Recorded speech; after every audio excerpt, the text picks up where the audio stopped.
No sign of them yet. We just lost sight of the Prime Minister's car for 2 minutes. No, 20 seconds. There was a bend in the road, just this side of Datchet. Yes. No, nobody knows at all. We've kept it quiet. Of course we searched. Eventually we came on here. What else could we have done?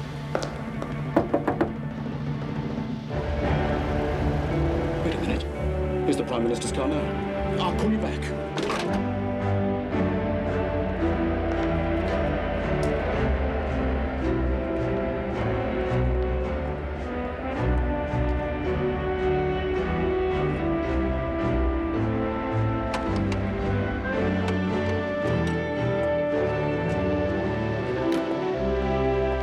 Call the yard. Tell them it's safe, then report back to me.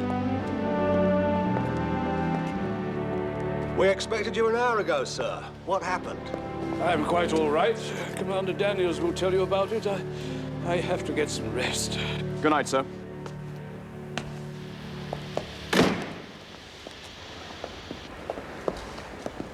Someone tried to hijack us. But we only lost sight of you for a few seconds. Oh, they got it all worked out. Diverted us down a leg. Gang of thugs waiting. If it hadn't been for Egan there, I don't know what would have happened. What did happen? One or two of them had guns. They were right across the road. As soon as Egan saw them, he just put his foot down on the accelerator, drove straight at them. They had to jump for it, I can tell you. Well done, Egan. Thank you, sir. Unfortunately, one of them let his gun off at us as we passed. Bullet just grazed the Prime Minister's cheek. Good God. It's all right. I got it bandaged at the hospital. Well done, Commander Daniels. Well done.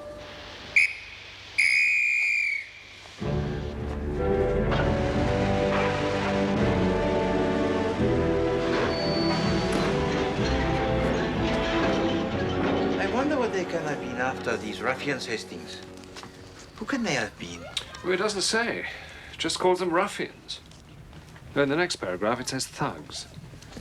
Another half-inch on the waist, Monsieur Poirot. No, Monsieur Fingler. I am exactly the same size as I was last year. It is your equipment that is at fault. My equipment is at fault. A person could go crazy. Every year he tells me my tape shrinks. Continue, Hastings. No, that's all there is. You want to try Savile Row? Try Savile Row. I trained those boys. Finish. First fitting Wednesday. And then we shall see if my equipment is faulty. Monsieur Fingler, shall I tell you something? Tell me, Monsieur Poirot, tell me I'm on Spieltjes. You must learn not to kvetch. I kvetch? Hey, clear off!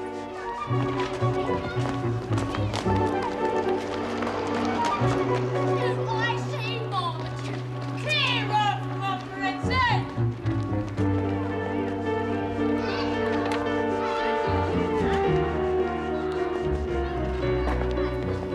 I don't know why you don't go to Savile Row, Poirot. Monsieur Fingler is an artist, Hastings. But like all artists, he must be treated with a firm hand.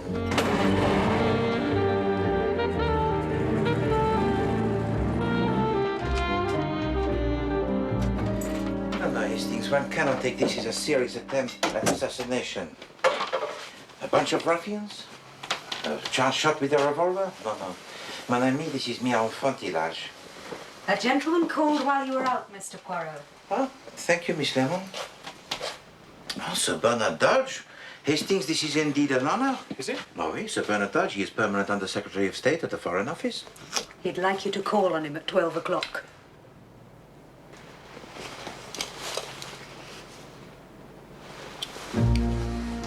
Thank you, Miss Lemon.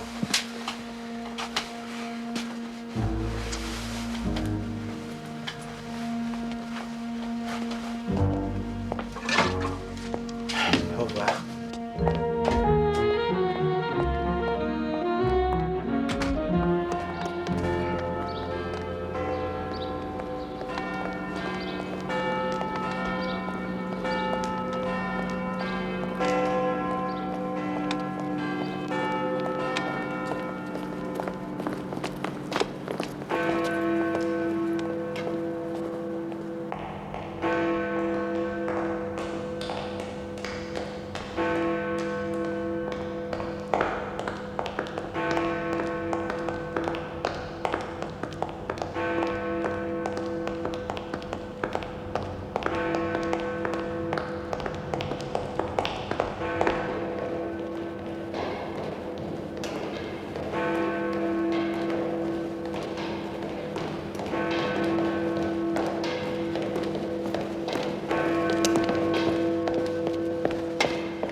Monsieur Poirot. Good of you to come. It is a pleasure to meet you, Sir Bernard. And you too, of course, Lord Esther. Our business is absolutely secret, you understand. Well, the whole of England will know soon enough anyway. We simply have to move as quickly as possible. Very well. It concerns the Prime Minister. We are in a grave predicament. The injury, it is serious then? No, no. Fortunately, that attempt failed. I wish I could say as much for the second attempt. There was a second attempt? Yes, but of a different nature. The Prime Minister has been kidnapped. Kidnapped? But how is this possible? If we knew that, we'd know everything. Yes, of course. You said just now, Monsieur, the time is of the essence. The Prime Minister's absence from the League of Nations Disarmament Conference in Paris could be disastrous. His is the one voice that can unify Europe and perhaps stop Germany rearming. I see. But perhaps this kidnapping is a direct attempt to bring about this disastrous outcome. Exactly. There are people who want Germany to go on rearming. That is a possibility. He was on his way to Paris when it happened. And the conference is to be held when? 8:30 tomorrow evening. Oh, yeah. It is now 12:15. 32 hours. And a quarter. Do not forget the quarter, Monsieur. It may come in useful. The Prime Minister and his secretary crossed over to France in the early hours of this morning. An embassy car met them at Poirot. They never arrived in Paris.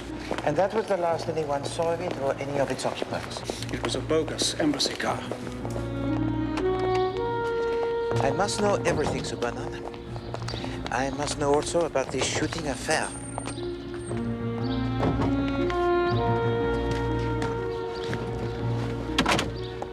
Last night, the Prime Minister, accompanied by Commander Daniels, one of his secretaries, motored down to Windsor for an audience with the King.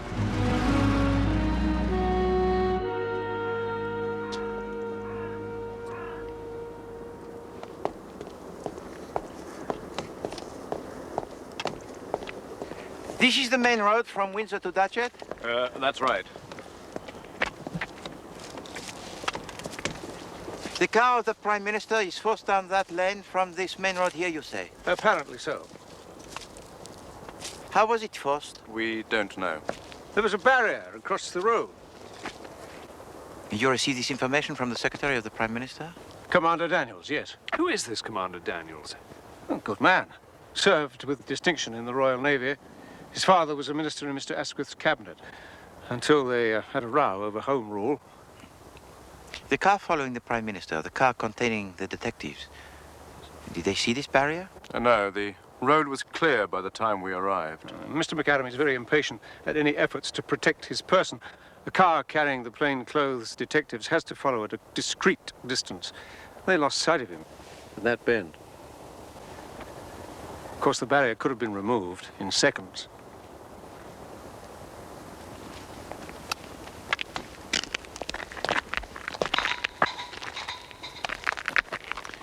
The thugs are strung out across the road.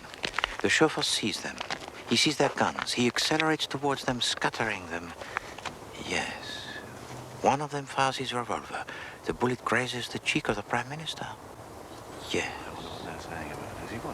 Just think. One of them as good as runs the Foreign Office. The other one guards the Prime Minister. Why should England tremble, eh? There's a destroyer waiting at Dover, Monsieur Poirot, to take us to France. And this destroyer, it will wait for how long, Sir Bernard? Well, as long as necessary, of course, but... Oh.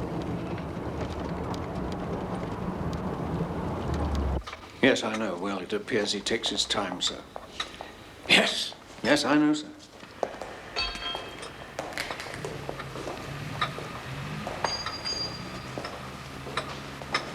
We have done all this, you know, Poirot.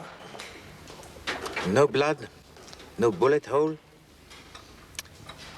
Does it not strike you as strange, Chief Inspector, that there is no bullet hole? Oh, but the bullet hit the Prime Minister. No, Hastings. The bullet grazed the Prime Minister. Why was there no bullet in the car? Where did it go after it grazed his cheek? No. Mr. McAdam's head was outside the car when he was shot at. When the car slowed down, he looked out of the window to see what was wrong.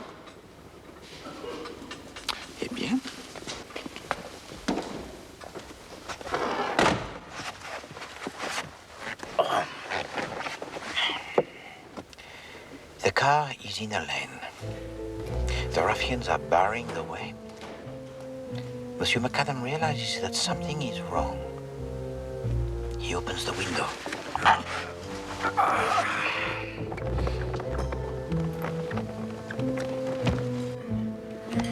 He puts his head out of the window to see what is happening. A shot rings out.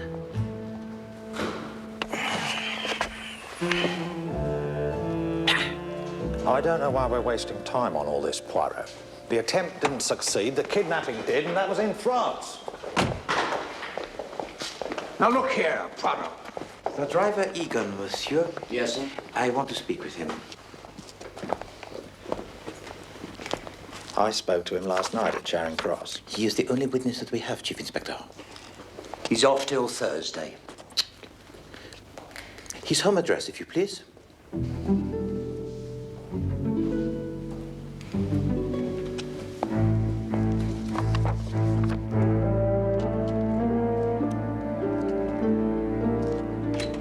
He didn't come in at all last night.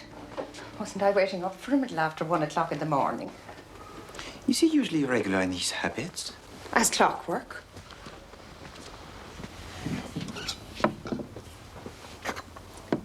Is Monsieur Egan a fellow countryman of yours, Madame Denison? Sure, he's from County Clare, like myself. He was fortunate indeed to find such a comfortable abode and with such a charming landlady. How long has he lodged with you? 6 months next Sunday it is, sir.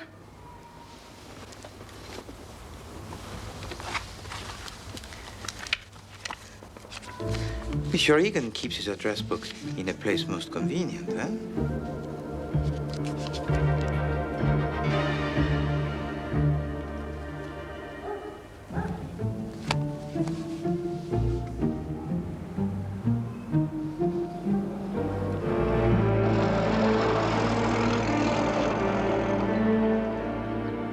He has his own methods, Sir Bernard.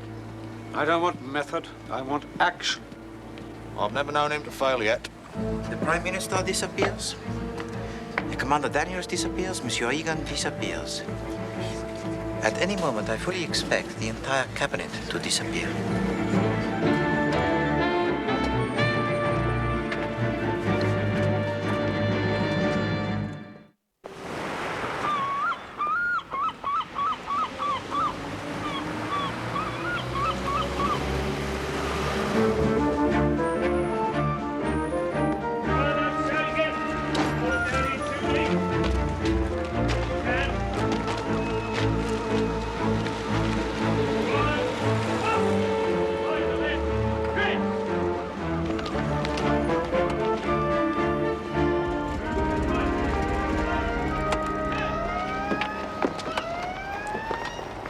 All right, Poirot.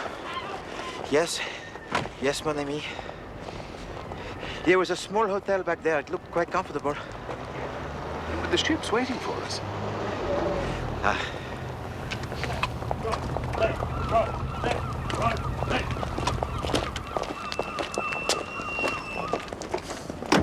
Where's he off to now? Well, I think he doesn't want to go on the destroyer. You know how seasick he gets. Seasick. I shall lose my pension if he carries on like this. When they suggested him, they asked my opinion. Oh, yes, I said. Just the man, I said. What is he doing?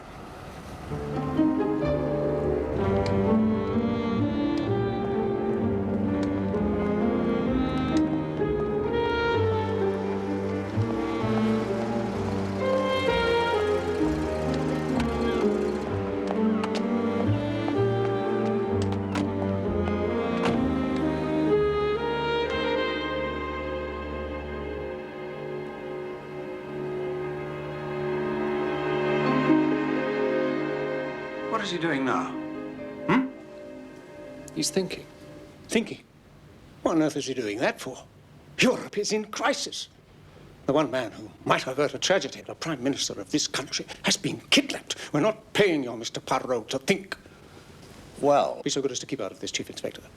He's a detective. And we're paying him, and paying him handsomely, I may say, to detect. What do you expect him to do? God's teeth, do I have to teach him his job? Bloodstains, fingerprints. He's done all that. When? I haven't seen him. I haven't seen him so much as look through a magnifying glass. Poirot is ready. Do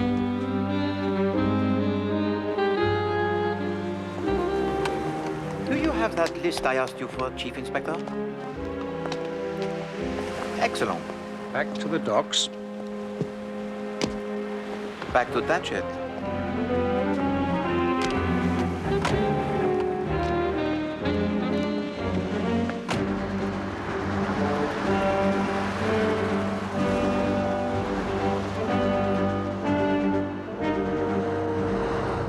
Don't lose sight of them, Sergeant. We don't want anybody else getting kidnapped. Right, sir.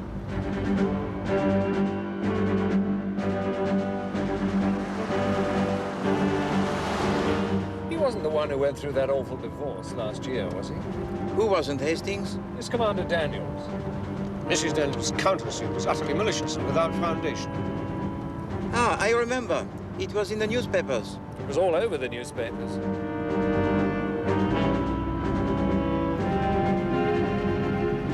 Now what?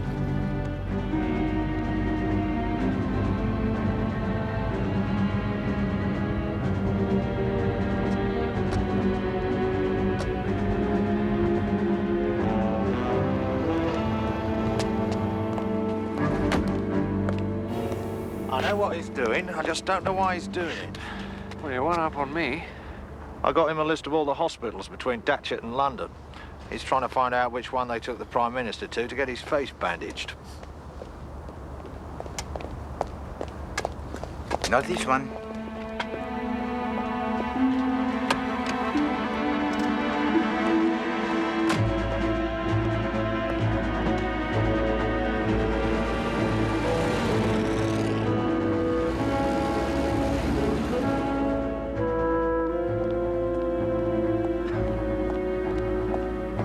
Onwards, driver, if you please, to Feltham. Yes, sir.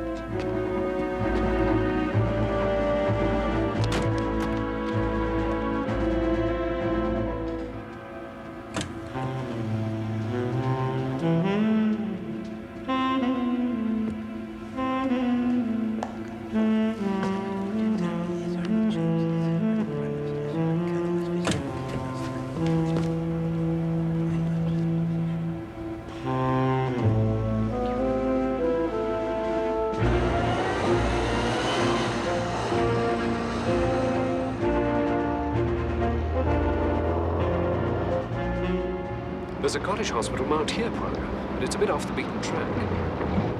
And the driver was missing. Right. We can get back to Dover in an hour. We'll be in Boulogne by dawn.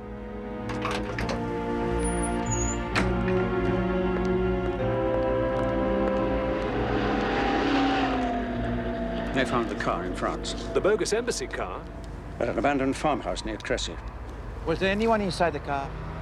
Commander Daniels, bound and gagged, with a head injury from where they knocked him out. They've flown him back to London. And no sign of the Prime Minister? Not even his body? No, nothing. So I suggest that we now get over to France and join the search proper. It is strange, is it not, that having tried to shoot the Prime Minister last evening, they should now take so much trouble in order to keep him alive.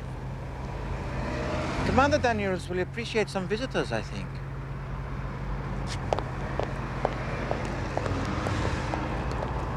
Bang goes my pension.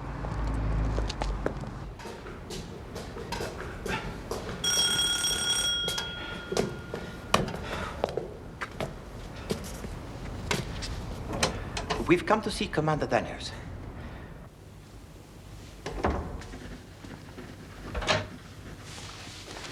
Sir Bernard Dodge and some gentlemen to see you, Commander. Show them in, Shimo. Then take my bag and unpack it, will you? Yes, sir. Gentlemen, please. Thank you. Good to see you, Daniels. Bad show, this. And I don't come out of it very well, I'm afraid, Sir Bernard. Nonsense, my dear chap. What could you do? You know Chief Inspector Jepp, I believe. We met last night. And this is Mr. Hercule Poirot and his colleague, Captain Hastings. How do you do? We are full of the apologies, Commander, but this is a matter of the greatest import. Of course. Sit down, please.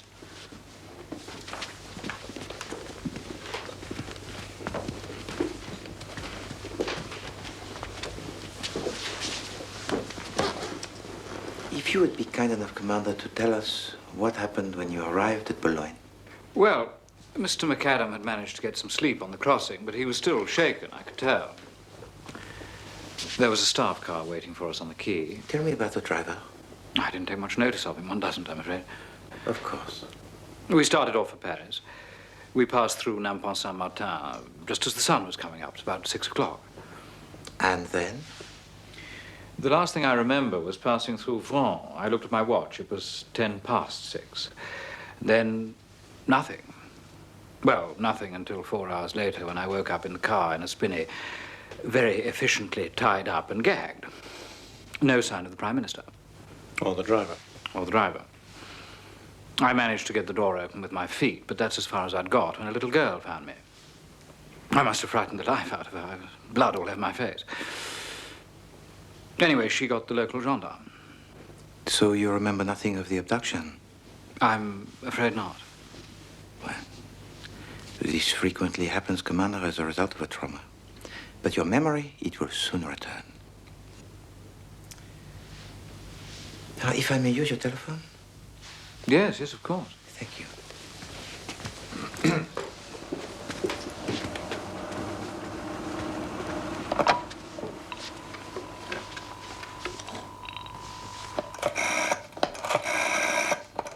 No.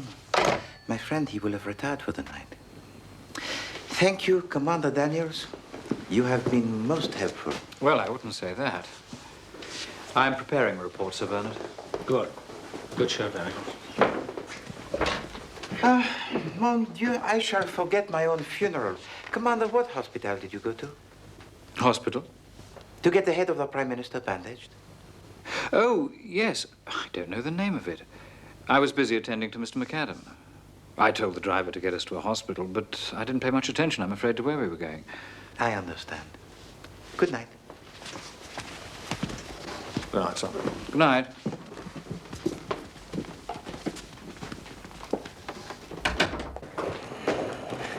Now, look here, Poirot. When we first met at noon today, I told you how urgent this matter was. Seems to me you've wasted some 12 hours meandering aimlessly about the countryside, 100 miles from where the crime took place, talking to people who can have no possible connection with it. I understand your feelings, Sir Bernard. I doubt it. We've now wasted hours traveling back to London to talk to Commander Daniels, who, as I could have told you, was able to tell us precisely nothing. On the contrary, Sir Bernard. I now have to report to Lord Astaire. What do you mean, on the contrary? Commander Daniels was able to tell me almost everything I needed to know.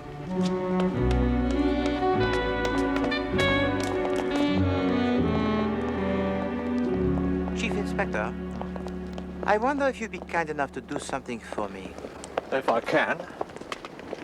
I want you to check for me two things. The record of the driver Egan and the maiden name of the former Madame Daniels. Mrs. Daniels? What on earth can that woman have to do with anything? Now, look, this is exactly what I mean. We've dealt with Egan. Egan is old news. Perhaps. But you see, the kidnappers, they always had one flaw to their plan. They knew it and they did their best to conceal it. But their best is not good enough for Hercule Poirot, perhaps. Good night, Sir Bernard. Where are you going? To bed. You don't seem to realize, Poirot, this is a national emergency. I do not intend to sleep until the Prime Minister is found. I am sure it will make you feel very virtuous, Sir Bernard, but it will not help the Prime Minister. For myself, I need to restore the little grey cells. Chief Inspector.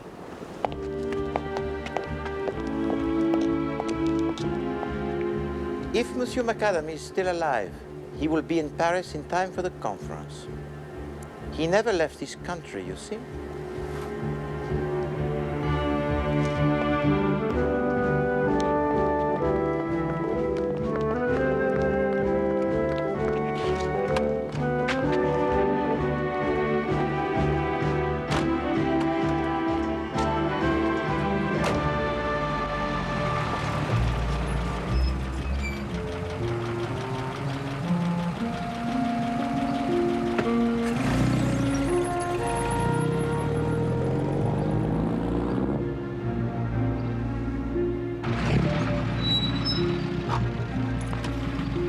I shall go in alone, Hastings.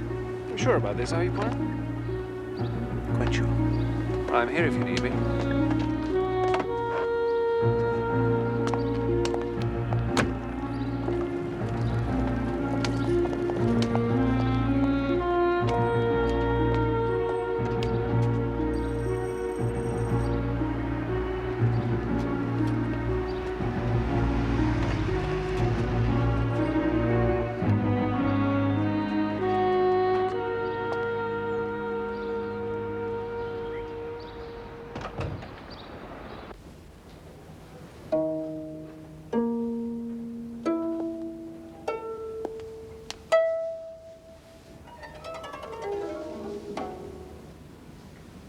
Yes, who are you?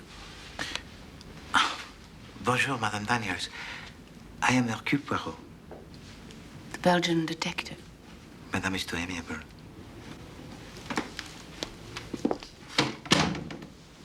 What do you want with me? Madame, I saw your former husband last night. What a treat. If he sent you here, you can leave right away. No, Madame. Commander Daniels has no idea that I am here. But he is in great trouble. Oh, how wonderful. The police suspect him of a grave crime. The police? Well, he hasn't murdered me. That's the only crime I can imagine Tony being interested in. No, Madame, it is not murder. Not yet. You are being tiresomely mysterious. Commander Daniels had the means to commit a crime. He had the opportunity to commit a crime. But as yet, the police can find no motive for the crime. Now, you know him better than anybody. Too well. Perhaps you can help them? I wish I could. Would he go to jail? God, I'd love to see him go to jail. You know what that bastard did to me. Only what I read in the newspapers, Madame. Yes, and didn't they love it? Madame, how would you describe the politics of your ex-husband? Torpid. He never had a political thought in his life.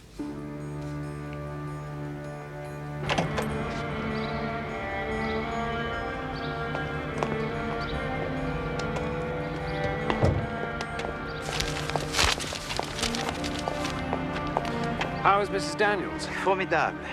I would not wish to be her enemy, I think. You must take care, Hastings. How do you mean? I want you to wait here. When she comes out, I want you to follow her. Do not lose sight of her for 1 second. Telephone me when you can. Scotland Yard, if you please.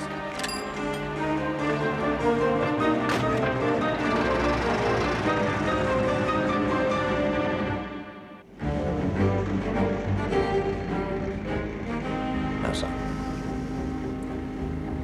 Well, it's not up to me, sir, is it? Well, yes. Well, I thought he was just the man for the job. Come in. No, sir. Thank you. Well, I couldn't agree with you there, sir. No, he's not slow, he's thorough. Yes, well, most of our men are already in France, sir.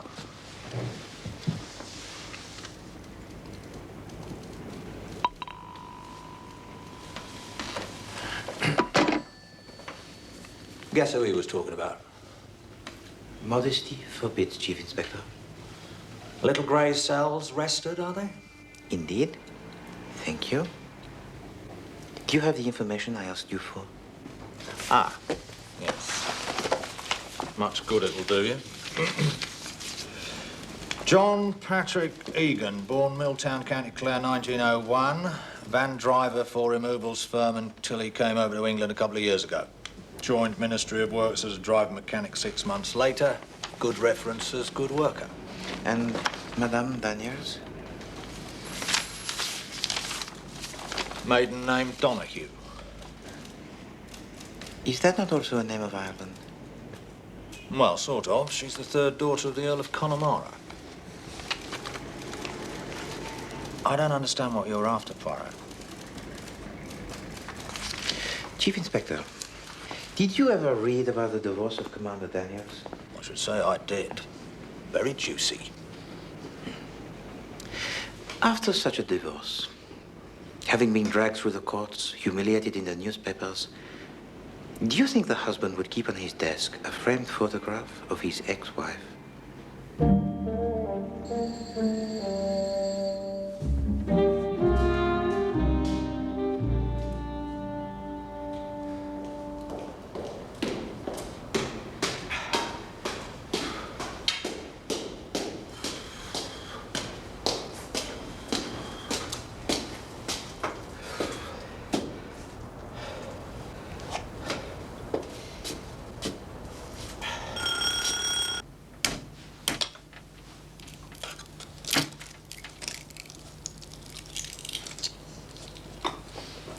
How well do you know John Egan? John Egan? He drove you and the Prime Minister to Windsor. Oh, Egan. Know him. He's a driver. There are 3 or 4 on call for Downing Street. But you see, Commander, he has not been seen since he drove back the car to the garage that night. Really? He did not return to his lodgings? I'm sorry. Oh, well, it is no matter. I'm sorry to have disturbed your breakfast.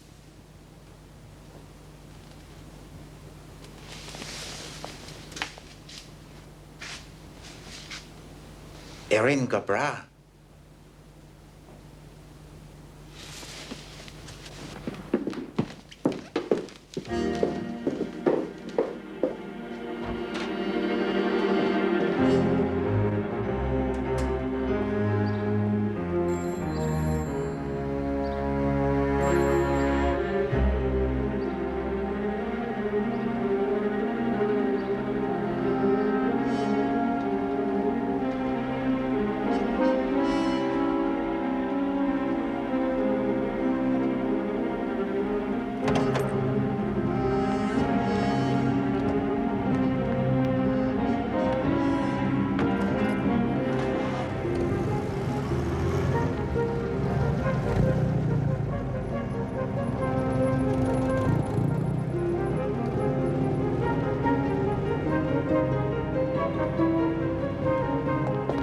All that we can do is to wait, Chief Inspector.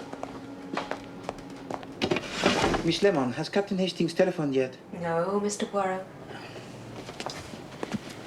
Alors.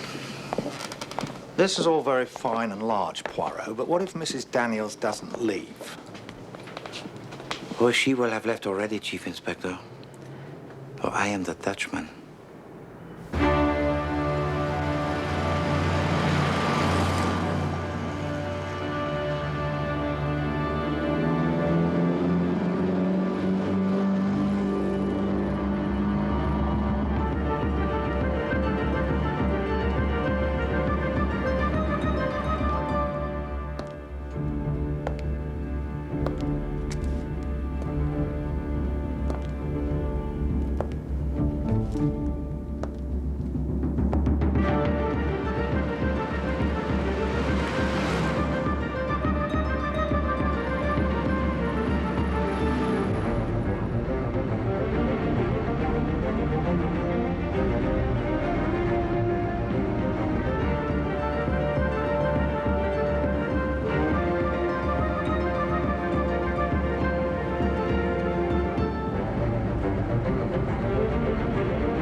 Hello, yes? Yes. Jap. Yes, Canwell, what's happening? They what? Thank you, Miss Lemon. Why? Oh. What time was this? Nothing since? Right. They've arrested a vagrant in some unpronounceable village. A vagrant? Suspected of abducting the Prime Minister? When in doubt, arrest a vagrant. They let him go again.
Hello? Poirot? Yes, Hastings. Where are you? I'm afraid I've lost her, Poirot. You've lost her? He's lost her. But where are you? Between Basingstoke and Andover. Let me get a map, Hastings. The map, if you please, Miss Lemon. Yeah, between Basingstoke and Andover. She turned off the main road, and we went through a village called Spratling. She must have seen me just after that. I wonder if the Daniels have any local connection, Hastings. Go back to the village and ask if Commander Daniels has a house in the neighborhood. Or you could try in the name of Donahue. What? Yeah, but that is the maiden name of Madame Daniels. Lady Imogen Donahue. And you think... Yes, Hastings, and call me back when you have done that. Goodbye. I'll get onto the yard. Tell them to contact the Basingstoke police. She's the daughter of the Earl of Connemara, isn't she? You English, you are all experts in the aristocracy. No, only it was in the papers a year ago. No, nearly 2 years ago. What was, Miss Lemon? There was a big fire. I can see the headline now. Earl's mansion destroyed. There was a picture of him. Fine-looking man, Mr. Poirot. Would you contact... Of that I have no doubt, Miss Lemon. But where was the house? It was in Berkshire. Good, good. It was in, Try, Miss Lemon. It was called something Hall in a village called... We can find that out. Kentwell, can you find out the name of the house that belonged to the Earl of Connemara that burnt down a couple of years ago? Oh, the hall was the same name as the village. It was a name like Batley. Batley? Like Batley. Oh. Catley? Detley? Fatley? Gatley? Hatley? Somerscote Hall. Yes.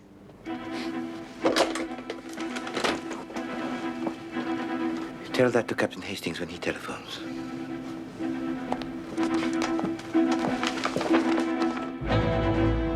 I hope this isn't a wild goose chase, Poirot. No, mon ami. The only wild goose chase they intended us to be on was in France. And they have been planning this for years. It was only when they could get somebody sympathetic to their cause into the position of one of the drivers of the Prime Minister was the abduction possible. But what is their cause? German rearmament? Indirectly. There is a strong element in Ireland that does not care if Germany rearms so long as it causes hurt for England. But how did Daniels get involved? I understand about his wife. Seems she was always a bit of a rebel. But the father of Commander Daniels was violently opposed to Lord Asquith in the 1914 Irish Home Rule Bill. Well, that was the end of his career in politics. I think that this has festered inside the Commander Daniels all of his life. He did not take so much persuading. Just a few hours more. In 4 hours, they'll have voted in Paris, and it'll be too late for the Prime Minister to do a thing about it. Anyway, what's it got to do with Britain if Germany rearms?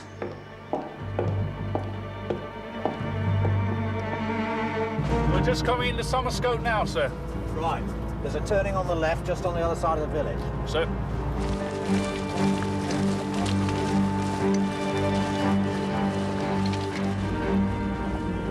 I'll I thought this place was Somerscote, not the Sol.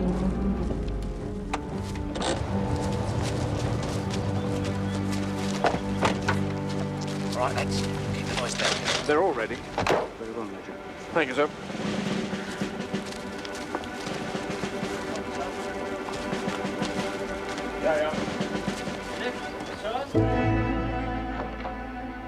I'm sure I heard something.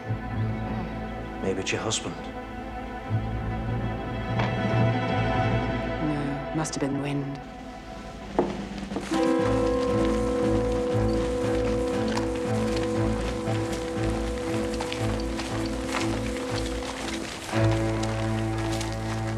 From here we can see everything. It seems I may owe you an apology, Monsieur Poirot. No, no, Sir Bernard. You were cleverly misled. How did you get onto it? Whenever the occasion arises, Sir Bernard, to look into someone's address book, always first look under the letter X, because that is where the secrets are kept. In the address book of Monsieur Egan, which I found under his pillow, under the letter X, there was only one number. No name, just X. It was a Mayfair number, which I thought strange. But when I pretended to use the telephone of Commander Daniels, I noticed that his number was the same as that in the address book. Oh, no. My friend, he will have retired for the night. An interesting connection, n'est-ce pas?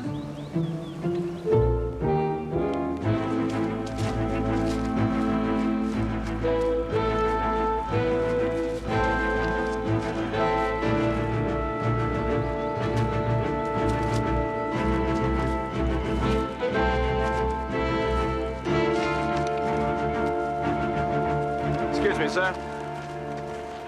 All in place now. Go easy, Major. We don't want anybody getting hurt.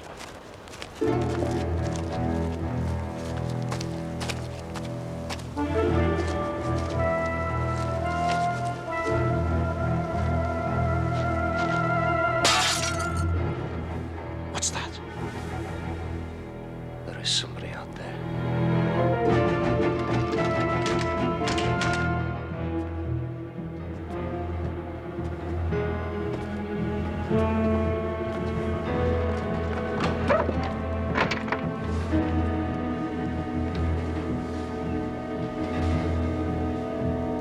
Poirot! We caught him trying to get through the cordon. What is all this, Daniels? Have you gone mad? Let me go to Imogen. You're a traitor, Daniels. A disgrace. Let me go to Imogen. Police. Police everywhere. And soldiers, they've sent the army out for us. Jack, I'm not going, but you must. Alan created a version for you. Come out! One by one! With your hands in the air! What do you do? There's no way out! I don't know. Give yourself up! Perhaps there's still useful things I can do for Ireland. You don't stand a chance! Give me the gun. Come on, it'll be worse if they take you with it.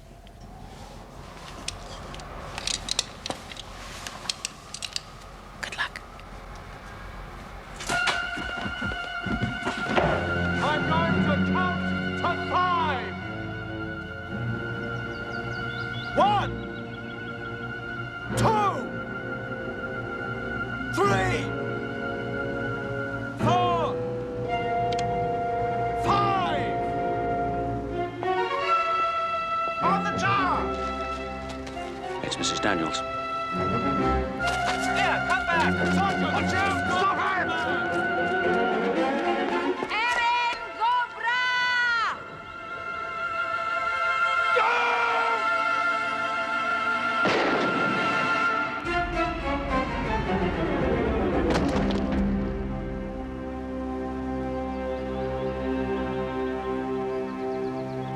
Yes. Erin Cobra. Ireland forever. Sir, there's the Prime Minister. Go and help him.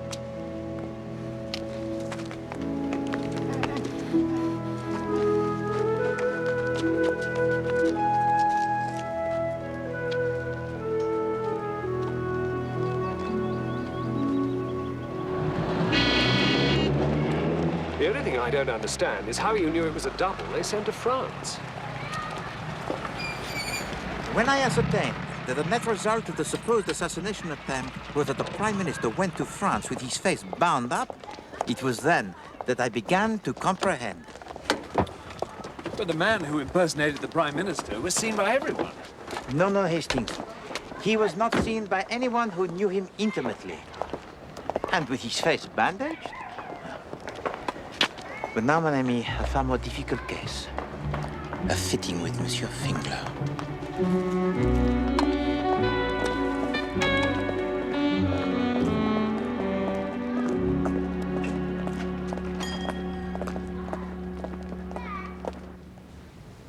So the Daniels divorce was just a smokescreen? The purest theater, Hastings. To ensure that the last thing anyone could suspect was collusion between those two. They loved each other, yes, but they were willing to sacrifice that and everything else for their cause. You know, Hastings, the worst kind of fanatic is the quiet, unobtrusive fanatic. And the worst kind of customer is the customer who can't keep still. Monsieur Finger, this jacket, it is too tight. Oh, it is too tight, is it? Yes, I shall scarcely be able to button it up. Do you know why it is too tight? Because you made it too small. No, no, no, no. Because you have grown too big. This jacket has been made by last year's measurements. Now, are we having a fitting of what?